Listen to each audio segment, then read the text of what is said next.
সুধী দর্শক মণ্ডলী, উন্নয়নে পিকেএসএফ অনুষ্ঠানে আপনাদেরকে স্বাগত জানাচ্ছি। পিকেএসএফ এর নানামুখী উন্নয়ন কর্মকাণ্ড এই অনুষ্ঠানের মাধ্যমে আপনাদের সামনে তুলে ধরা হয়। আজ আমরা আলোচনা করব সমৃদ্ধি কর্মসূচির আওতায় পরিবার উন্নয়ন পরিকল্পনা এবং আর্থিক সহায়তা সম্পর্কে। এই আলোচনায় অংশগ্রহণ করার জন্য আমাদের সাথে উপস্থিত রয়েছেন পল্লী কর্মসহায়ক ফাউন্ডেশনের সহযোগী সংস্থা হিট বাংলাদেশের সমৃদ্ধি কর্মসূচির পারিবারিক উদ্যোগ উন্নয়ন সহকারী জনাব নয়ন কান্তি দেব এবং জাগরণী চক্র ফাউন্ডেশনের সমৃদ্ধি কর্মসূচির পারিবারিক উদ্যোগ উন্নয়ন সহকারী জনাব মোহাম্মদ ফয়েজ আলী। আপনাদের উভয়কেই স্বাগত জানাচ্ছি। ধন্যবাদ স্যার। সুধী দর্শক মণ্ডলী, মানুষকে কেন্দ্র করে 2010 সাল থেকে পিকেএসএফ একটি বিশেষ কর্মসূচি বাস্তবায়ন করে আসছে, যার নাম সমৃদ্ধি। পিকেএসএফ সমৃদ্ধি কর্মসূচির আওতায় অংশগ্রহণকারী পরিবার সমূহের সক্ষমতা ও আয় বৃদ্ধির লক্ষ্যে পরিবার উন্নয়ন পরিকল্পনা, আয় বৃদ্ধিমূলক প্রশিক্ষণ ও আর্থিক সহায়তা কার্যক্রম পরিচালনা করছে। দর্শক মণ্ডলী, এই বিষয়ের উপর একটি প্রামাণ্যচিত্র দেখার আমন্ত্রণ জানাচ্ছি।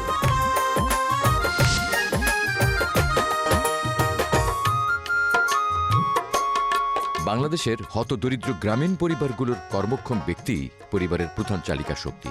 ভালো প্রশিক্ষণ ও সঠিক দিক নির্দেশনা পেলে তারা আরও সচ্ছলভাবে সাজাতে পারেন তাদের পরিবারটিকে। পিকেএসএফ এর তত্ত্বাবধানে সহযোগী সংস্থার মাধ্যমে সমৃদ্ধি প্রকল্পের আয় বৃদ্ধিমূলক কার্যক্রমের আওতায় দেশব্যাপী দরিদ্র পরিবারের কর্মক্ষম ব্যক্তিকে প্রশিক্ষণ দিয়ে আয়ের সাথে সম্পৃক্ত করার দৃষ্টান্ত স্থাপন করে যাচ্ছে। তেমনি একটি দৃষ্টান্ত দিনাজপুর সদর উপজেলার পরজপুর ফাঁসিলাডাঙ্গা গ্রামে প্রতিষ্ঠিত সেলাই মেশিন প্রশিক্ষণ কেন্দ্র। প্রতিটি প্রশিক্ষণ কর্মসূচির মেয়াদ 3 মাস। প্রতিদিন সকাল 9টা থেকে বিকেল 5টা পর্যন্ত টানা প্রশিক্ষণ দেওয়া হয়। আমি সাংসারিক কাজ শেষ করে সেলাই প্রশিক্ষণ নিতে আসতেছি গত 2-3 মাস ধরে। আমার কিছু কিছু কাজ শেখা হয়ে গেছে। আমি এই প্রশিক্ষণ শেষ করার পরে আমার সাংসারিক যে টাকা আয় করব সেই টাকা দিয়ে আমি আমার ছেলে মেয়েদের লেখাপড়া খরচ চালাবো, সাংসারিক কাজে লাগাবো। প্রশিক্ষণের সময় প্রত্যেকে পৃথক পৃথক সেলাই মেশিন, ফিতা, কাঁচি, সুই সুতা ব্যবহারের সুযোগ পায়।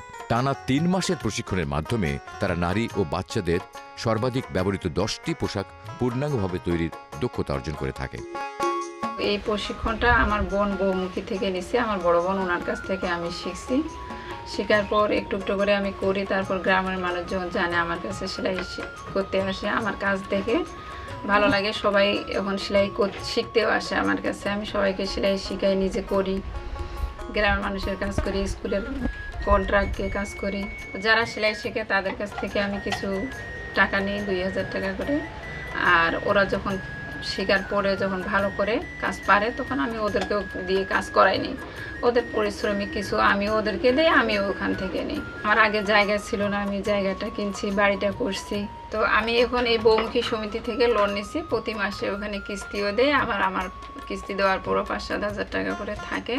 তো ওগুলা বাচ্চার লেখাপড়ার পিছনে খরচা করি। তো ভবিষ্যতে ইচ্ছা আছে আমার হচ্ছে এই বাড়িটা ঠিক করা আর বাচ্চাদেরকে লেখাপড়া করা। প্রশিক্ষণে মাঝে মাঝে তারা প্রতিটি পোশাক তৈরির পরীক্ষা দিয়ে থাকে। ক্লাস 7-এ আমি গোল্ডেন ক্লাস পাইছিলাম। আর এই সেলাইয়ের কাজটা আমি আমার আম্মুর কাছ থেকে শিখছি। আর এগুলো সেই ছোটো বাচ্চাদের ফ্রকগুলো সেলাই করে আমি নিজের পড়ালেখার খরচটা চালিয়ে নিই। 10টি পোশাক নিখুঁতভাবে তৈরির পরীক্ষায় উত্তীর্ণ হওয়ার পর সেলাইয়ের কাজ করে প্রতি মাসে গড়ে 3 থেকে 4 হাজার টাকা আয় করা সম্ভব। তেমনি আরেকটি দৃষ্টান্ত দিনাজপুরের কাউগাঁ উপজেলার রাজাপুকুর গ্রামের 4 জন কর্মক্ষম ব্যক্তিকে 4টি অটোরিকশা কিনে দেওয়া হয়। অটো কিনে দেওয়ার পূর্বে তাদেরকে যথাযথ প্রশিক্ষণ দেওয়া হয়। প্রশিক্ষণে উত্তীর্ণ হওয়ার পরই তারা অটো পাওয়ার যোগ্য বলে বিবেচিত হয়। প্রতিটি অটোর দাম 1,25,000 টাকা। সমিতি থেকে অটো গাড়ি নিয়েছি। এই অটো গাড়ি নিয়ে এখন চালাচ্ছি। 1,25,000 টাকা লোন নিয়েছি। 6,850 টাকা কিস্তি চালাই। মাসে 15-16 হাজার টাকা ইনকাম হয়। এর উপর দিয়ে আমার ছেলে মেয়ে লালন পালন করি। মোটামুটি সচ্ছলভাবে চলতেছি।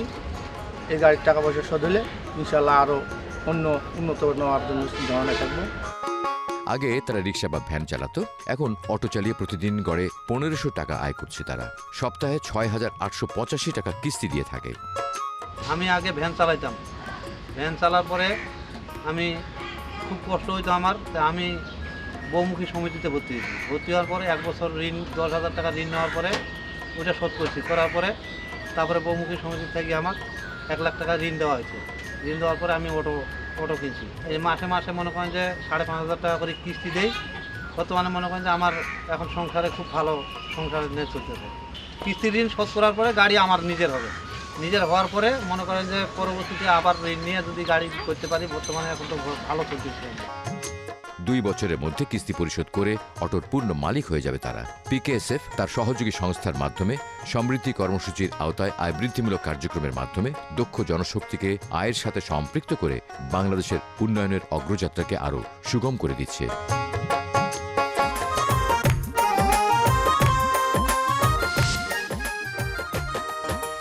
শুধু দর্শক মণ্ডলী, প্রতিবেদনটি দেখলাম যেখানে মানব সক্ষমতার উপর জোর দেওয়া হয়েছে। আলোচনার পালা, আলোচনার প্রথমেই জনাব নয়নকান্তি দেব। আমরা পরিবার উন্নয়ন পরিকল্পনার কথা বলছিলাম। প্রথমেই পরিবার উন্নয়ন পরিকল্পনাটা কিভাবে করা হয়? পরিবার উন্নয়ন পরিকল্পনা আমরা প্রথমে বাড়িতে যাই, একটা ফ্যামিলিতে যাই, ওই সমৃদ্ধি এলাকায়। সমৃদ্ধি এলাকায়, আমার কর্মের যে সমৃদ্ধি এলাকা, কর্ম এলাকা, সেইখানে একটা ফ্যামিলিতে গেলাম। গিয়ে ওই বাড়ির যে গার্ডিয়ান কর্তা আছে তাকে নিয়ে বসলাম, তার ফ্যামিলির সবার আইডি কার্ডগুলো নিলাম, আমরা জানলাম তার ফ্যামিলিতে কয়জন লোক আছে, মানে একখানায় কয়জন লোক আছে, সে কি করে, সে কিভাবে তার সংসারটা চালাইতেছে, চলছে। তারপর তার জায়গা সম্পদের পরিমাণটা আমরা নেই। এই জন্যই নেই যে তার যে সদস্য আছে এবং তার যে জায়গা সম্পদ, সেটার মাধ্যমে সে যে ইনকাম করে, এটা দিয়ে কি সে ঠিকমতো চলতে পারতেছে কিনা। তখন এইভাবে আমরা তথ্য নেওয়ার ফলে তার যে ভিতরের যে সবকিছু উঠে আসে। এটা তো গেল শুধু সম্পদের কথা। তারা কি কি সক্ষম সেদিকটাও কোনো প্রশিক্ষণ পাচ্ছে কিনা, কে কি কাজটা করতে পারে, এবং তাদের ওই পরিবারের চাহিদাটাও কি, ভবিষ্যতে কোথায় যেতে চায়। পরিবার উন্নয়ন পরিকল্পনায় এই তথ্যগুলো আনা হয়। কেন আমরা এই তথ্যগুলো কেন আমাদের প্রয়োজন হয়? ভবিষ্যতে তাদের প্ল্যান কি, সে বর্তমান অবস্থা থেকে ভবিষ্যতে উন্নয়নের দিকে যেতে চায় কি না, আমরা সার্বিকভাবে তাদের সাথে মত বিনিময় করে থাকি।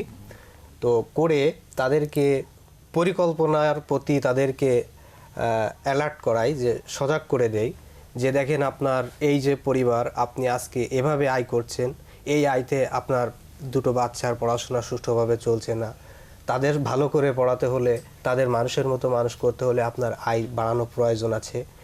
নিজে আপনি একটু বিবেচনা করে দেখেন আছে কি না। তখন সে নিজেই আমাদের বলার পরে নিজেই বোঝে যে না, আসলে তো মানসম্মত পড়াশোনা, মানসম্মত চলা, এগুলো করতে হলে আমার অবস্থার পরিবর্তন অবশ্যই দরকার। সেক্ষেত্রে পরিবার উন্নয়ন পরিকল্পনা ছাড়া সেটা সম্ভব না। পারিবারিক উন্নয়ন উদ্যোগ সহকারী আপনাদের কাজটা কি? যার যে যতটুকু জায়গা আছে সেখান থেকে সে কি করলে ইনকাম করতে পারবে সে বিষয়ে পরামর্শ দেওয়া। যেমন নাগামরিচের চাষ, তাকে কয়েকটা, তার আঙ্গিনা আছে অল্প একটু, সেখানে 8-10টা নাগামরিচের চাষ করার পরামর্শ দিলাম। নাগামরিচ মানে ওই এলাকায় আপনার মৌলভীবাজার এলাকায় নাগামরিচ, আমাদের ওইদিকে কাশিয়া পান বলে। তার বাড়িতে কিছু গাছ ছিল, সেখানে ওই গাছগুলো যাতে পান লাগিয়ে দেয়।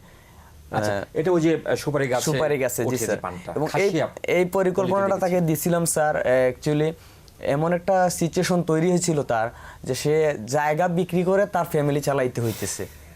তো সেইটা দেখে আমি কিন্তু তাকে ওই পরামর্শটা দিছিলাম যে আপনি নাগামরিচের চাষ করেন এবং আপনার বাড়িতে কয়েকটা গাছ দেখা যাইতেছে, প্রতিটা গাছে আপনি কিছু পান লাগিয়ে দেন, তাহলে আপনার এই চিন্তাটা দূর হয়ে যাবে। এবং আমি আরো করছি স্যার, আমার যে সমিতি আছে আমাদের, ওই সমিতির সাথে তাকে আমি সদস্য বানিয়ে দিলাম। যার কথা বলছেন, তার আগে মাসিক আয় কিরকম ছিল, বর্তমানে কিরকম? তার আগে স্যার মাসিক আয় সর্বোচ্চ ছিল 3 থেকে 3.5 হাজার টাকা আর কি। তারা একত্রে আছে 2 ভাই, কিন্তু বর্তমানে তার যে ইনকামটা এটা প্রায় 8-এর উপরে চলে গেছে, 8,000-এর। নাগামরিচ এবং এই যে পানের যে, তারপরে একটি পরিবারের বহুমুখী আয়ের উৎস সৃষ্টি করছেন। জনাব ফয়েজ আলী, এই বিষয়ে কি আপনি কিছু বলবেন? পরিবারে যদি দেখি যে তার 2টো সন্তান আছে, একটা সন্তান লেখাপড়া করছে কি, আর একটা সন্তান কিছু দূর লেখাপড়া করে এখন সে অভাবের তাড়নায় হোক আর যে কোনোভাবে হোক পড়াশোনা থেকে বিচ্যুত আছে, সেই ক্ষেত্রে আমরা তার সক্ষমতাকে বিবেচনা করে আমরা তাকে বিভিন্ন ধরনের আমাদের 17-18টা ট্রেডে আমরা কারিগরি প্রশিক্ষণ দিয়ে থাকি। ওখানে একটা প্রশিক্ষণের পর দক্ষ করে তাকে গড়ে তুলি। গড়ে তোলার পরে ওই যে আয়টা বেড়ে গেল, ওই আয় বাড়ার ফলে তার পরিবারও তাকে আরও আয় বাড়ার প্রতি তার প্রতি ইনভেস্ট করার মনোবলতা সৃষ্টি হয়ে যাচ্ছে। যে কোনো জায়গায় কিন্তু দেখা যাবে যে ভ্যান চালক আছে আমাদের এই কর্মসূচির আওতায়, রিক্সা চালক আছে, তাদের কি সকলকে কি এই অটো রিক্সা দেওয়া যাবে? একজন বলছিল যে সে খুব পরিশ্রম করে। সবাইকে তো একই জিনিস দেওয়া যাবে না, তার মনের আগ্রহটাও দেখতে এই হবে। বিশ্লেষণটা কিভাবে করা হয়, কাকে কি দেওয়া যাবে, এটা কিভাবে আপনারা নিরূপণ করেন? এটা স্যার তার যে সম্পদের পরিমাণটা সে এবং তার মানসিক অবস্থাটা, এই দুইটাই সক্ষমতাটা, হ্যাঁ, শারীরিক সক্ষমতা এবং মানসিক যে তার শক্তিটা স্যার, যে তাকে এখন সে একটা ভ্যান চালাইতেছে হয়তো 200 টাকা বাড়াতে, যখন তাকে বলা হলো যে আপনি একটা অটোরিকশা নেন, সেটার ভাড়া যদি সে 300 টাকা শুনে দৈনিক, তখন সে যদি পিছিয়ে যায় তাহলে তো আমাদের সিলেকশনটা আবার ভুল হয়ে যাবে। এই জন্যই এই কয়েকটা দিক আমরা দেখি। বাজারটাও খুব ইম্পর্টেন্ট। জি স্যার, যে ওখানে অটো রিকশা চলবে কিনা, চড়ার মতো লোক আছে কিনা, ভাড়া দেওয়ার মতো লোক আছে কিনা। ট্রেনিং এর যে ব্যাপারটা বলা হয়েছিল, যে আমাদের ওইখানে আমরা 2টা বেসে 80 জন নারী মেয়েদেরকে প্রশিক্ষণ দিয়েছিলাম আর কি, টেইলারিং প্রশিক্ষণ। তার নাম হচ্ছে আর্নিকা রানী দাস। সে এখন নিজেই একজন উদ্যোক্তা হয়ে গেছে এই 5-6 মাসের মধ্যেই। 7,000 টাকা লোন নিছিল স্যার। আচ্ছা, লোন নিয়ে সে একটা মেশিন নিছিল। তো সে নিজে নিজে কাজ করে এবং আমাদের তার বাড়ির আশেপাশে আরও যারা ছিল তাদেরকে নিয়ে সে নিজে থেকেই উদ্যোগ নিয়ে আরও 3টা মেশিন কিনলো এবং পরবর্তীতে সে প্রায় 40,000 টাকার মতো মানে লোন নিচ্ছিল। এবং এটা শেষ করে এখন তাকে আমরা চাইতেছি আর কি যে 1 লক্ষ টাকার একটা লোন দিয়ে দেবো। এই যে একজন আনিকার কথা বলছেন, 80 জনের মধ্যে আনিকা, বাকি 79 জনের কি অবস্থা? সবাই স্যার এইভাবে, ওনার কথাটা আমি জাস্ট উদাহরণস্বরূপ আনলাম আর কি। সবাই হয়তো কেউ নিজের বাড়িতে বসে করতেছে, আবার কেউ অনেকে আছে এইভাবে তার মতো ব্যবসায়িক ভিত্তিতে করতেছে আর কি। এবং আপনারা যারা বললেন যে কারিগরি প্রশিক্ষণ যাদেরকে দিয়েছেন, সবাই কি কিছু না কিছু করছে? তো 21 জনকে কারিগরি প্রশিক্ষণ দেওয়া হয়েছে আমাদের। 21 জনের ভিতরে আপনার 3 জন ছাড়া আর সবাই করছে। তো 3 জন খুবই শর্ট টাইমে একটা কিছু করবে, সেভাবে আমরা ওদের পরিবারে যে সেই প্রসেসটাই করছি স্যার। অনেক ধন্যবাদ। আমাদের একটি বিরতি নিতে হচ্ছে, বিরতির পর আবার আলোচনায় ফিরে আসব। শুধু দর্শক মণ্ডলী, বিরতির সময় হলো, বিরতির সময় এবং বিরতির পরেও আমাদের সাথে থাকবেন।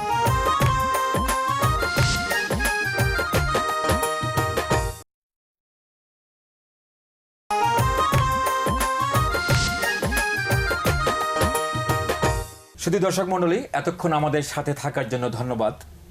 বিরতিতে যাওয়ার পূর্বে আলোচনা করছিলাম সমৃদ্ধি কর্মসূচির আয় বৃদ্ধিমূলক কার্যক্রম নিয়ে। জনাব নয়নকান্তি দেব, একজন পারিবারিক উদ্যোগ উন্নয়ন সহকারী হিসেবে আপনি আপনার কাজের বর্ণনা দিচ্ছিলেন। আপনারা নতুন কি ইনকাম জেনারেটিং অ্যাক্টিভিটিস করার জন্য তাদেরকে পরামর্শ দিয়ে থাকেন? ভার্মি কম্পোস্ট যেটাকে বলা হয়, কেঁচো সার, এই জিনিসটা আমরা কিভাবে চাষ করতে হয়, কিভাবে সার উৎপাদন করতে হয়, এবং এটা থেকে আয়েরও উৎস আছে। যেমন সার বিক্রয় করা যায়, কেঁচো বিক্রয় করা যায়। এটা কিন্তু স্যার একসময় আমি যেখানে কাজ করি, বিশেষ করে ওইখানে লোক জানতোই না কেঁচো সারটা কি, এবং তারা মানে সম্পূর্ণভাবে ডিপেন্ডেবল ছিল রাসায়নিক সারের উপর। কেঁচো সার ব্যবহারে মাটির গুণাগুণ যে ফেরত আসছে, আমরা তো মাটির গুণাগুণগুলো নষ্ট করে ফেলছিলাম, এটা কি তারা বুঝতেছে? এবং এটা কিভাবে বুঝে যখন কি ফলন বাড়ছে স্যার? তারপর এক ফসল চাষের পরে পরবর্তী যখন ফসল চাষ করা হয়, সেক্ষেত্রে দেখা যায় যে অনেক সময় সারটা না দিলেও চলে। আমাদের এই সমৃদ্ধি কার্যক্রমের আওতায় ঋণটাকেও ঢেলে সাজানো হয়েছে। জি স্যার। এখন আমরা ক্ষুদ্র ঋণ বলি না, আমরা এখন বলি অ্যাপ্রোপ্রিয়েট লোন বলি, এবং সেখানে 3টা লোনের কথা বলা হচ্ছে। সেই বিষয়ে যদি আপনি একটু বলেন। আইজিটা আসলে প্রধানত হইতেছে একটু বড় ধরনের ব্যবসা বাণিজ্য, এই ধরনের কাজের জন্য আর কি, মানে যেখান থেকে আয় আসবে।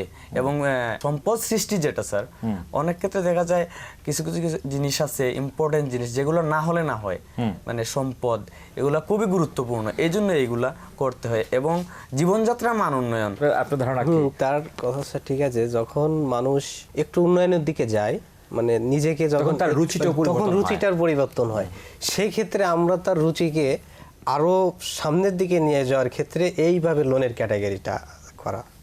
তার মানে আগেও কিন্তু এরকম ঘটনা ঘটতো যে মাইক্রো ক্রেডিটের কথা যদি বলি, 70,000 টাকা ঋণ নিয়েছে, দেখা যেত 20,000 টাকা এই সমস্ত কাজে ব্যবহার করছে, 50,000 টাকা সে ইনভেস্ট করছে তার যে আয় বৃদ্ধিমূলক কার্যক্রমটা সেখানে। এখন যদি আমাদের এই সমৃদ্ধি কার্যক্রমের আওতায় 70,000 টাকা যদি নেয় আইজের জন্য, তাকে বিনিয়োগ করতে হবে 70,000 টাকায় নিশ্চিত করে দেবো। নিশ্চিত করতে হবে, তাই তো? এবং সেটা আপনারা মনিটরিং করছেন। জি জি জি। এই জিনিসগুলোকে আপনারা কিভাবে মনিটরিং করেন, কিভাবে? যদি কেউ ব্যবসা করে, কাপড়ের ব্যবসা করলে আমি তার ওইখানে প্রতিদিনই একবার টাচে তাকি আর কি, তাকে টাচে রাখি, সে কিভাবে এটা কি টাকাটা কি নিয়ে সে আসলেই ব্যবসার কাটে খাটাইতেছে নাকি সে অন্য কিছু করতেছে। আমি একটু অ্যাড করতে চাই স্যার, যখন লোনটা দেওয়া হয় তখন আমরা তার সাথে আগে থেকে প্ল্যান করে নিই যে আপনি কত দামে গরু কিনবেন, কোথা থেকে কিনবেন, এবং তার সঙ্গে যে আমরা গরুটাও নির্বাচন করি, তার স্বাস্থ্য পরীক্ষা করি আমরা, যে নিয়মিত টিকা পাচ্ছে কিনা, কৃমির ওষুধ খাওয়াচ্ছে কিনা।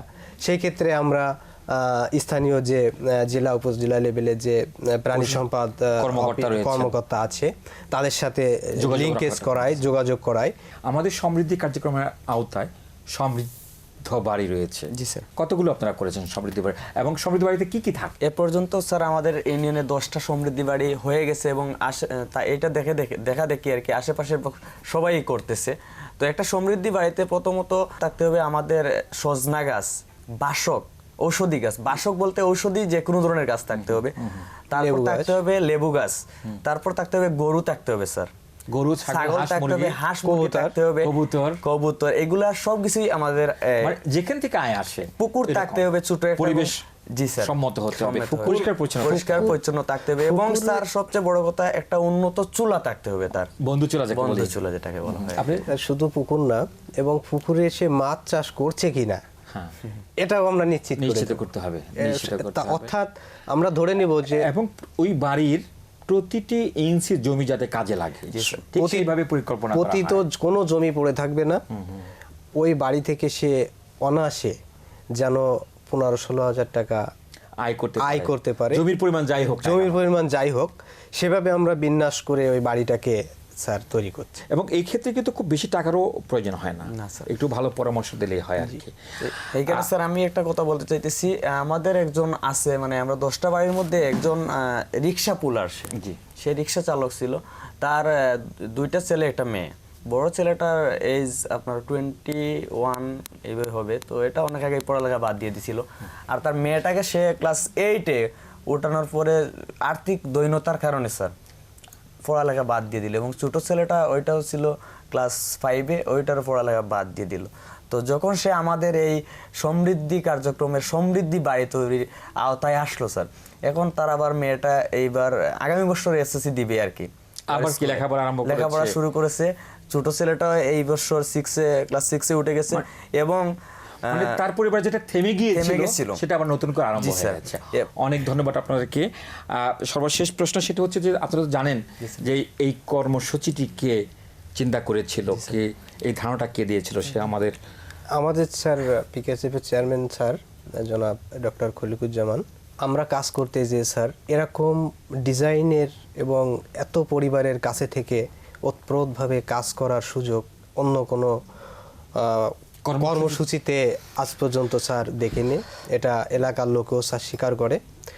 তো আমরা চাচ্ছি যে এই বাংলাদেশের প্রতিটি পরিবার সমৃদ্ধ বাড়ি না হওয়া পর্যন্ত এই কর্মসূচি যেন চলমান গতিতে থাকে, এটা স্যার আমরা চাচ্ছেন। এবং স্যারের কাছে এটা আপনাদের এক্ষেত্রে স্যার আমি আর একটা কথা বলতে চাই, বিশেষ করে আমি আমার নিজেকে ভাগ্যবান মনে করি, আমি ডক্টর কাজী খলিকুজ্জামান স্যারের নিজের ইউনিয়নে, পাঁচগাঁও ইউনিয়নেই আমি কাজ করি স্যার, এবং এই সমৃদ্ধি কার্যক্রমের মাধ্যমে আমি আমার নিজেকে অনেক গৌরবান্বিত মনে করি, কারণ এটার মাধ্যমে আজকে আমি এই বাংলা ভিশনে আসতে পেরেছি। এই জন্য আমি স্যারকে অসংখ্য ধন্যবাদ জানাই এবং কৃতজ্ঞতা জানাচ্ছি আমার সমৃদ্ধি কর্মসূচি পক্ষ থেকে, এবং আমি ওনার দীর্ঘায়ু কামনা করছি, এবং আমাদের এই সমৃদ্ধি কার্যক্রমটা যাতে ভবিষ্যতে আরও চলমান থাকে, এবং এভাবে যাতে একদিন আমরা সম্পূর্ণ বাংলাদেশটাকেই সমৃদ্ধশালী দেশ হিসেবে গড়ে তুলতে পারি,